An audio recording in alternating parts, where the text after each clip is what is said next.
Instead of saving up for a new toy or a trip to Disney World, a 7-year-old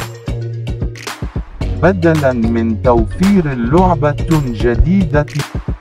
来自阿拉巴马州的一名7岁女孩没有花